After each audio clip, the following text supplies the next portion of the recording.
ప్రపంచంలో అత్యధికంగా ముస్లింలు ఉన్న రెండో దేశం భారత్.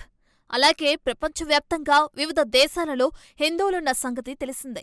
అయితే పూర్తిగా హిందూ దేశం అంతా అనుకుంటున్నట్లు భారత్ కాదు, నేపాల్. నేపాల్లో పూర్తిగా హిందువులు మాత్రమే ఉన్నారు. కానీ విదేశాల్లో, ముఖ్యంగా మన శత్రు దేశం పాకిస్తాన్లో హిందువుల జనాభా పెరుగుతుండటం విశేషం.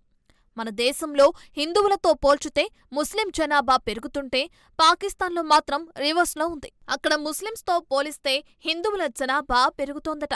2017లో పాకిస్తాన్లో 35 లక్షల మంది హిందువులుండగా ఈ సంఖ్య 2023 నాటికి 38 లక్షలకు పెరగటం పెద్ద విశేషమే అని చెప్పుకోవాలి. మన దేశంలో ముస్లింలు మైనార్టీలుగా ఉండగా పాకిస్తాన్లో హిందువులు మైనార్టీలుగా ఉన్నారు. అయితే మైనార్టీల్లో అత్యధిక జనాభా హిందువులే.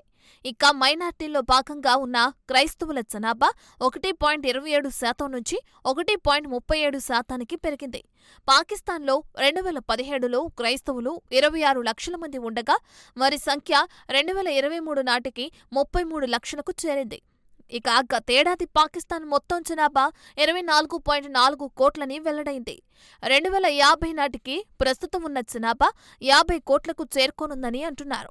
కాగా 2017 జనాభా లెక్కల ప్రకారం పాకిస్తాన్ జనాభాలో అత్యధికులు ముస్లింలే.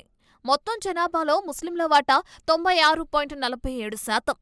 అయితే ఇది 2023లో కొంత తగ్గి 96.35%కి పరిమితమైంది.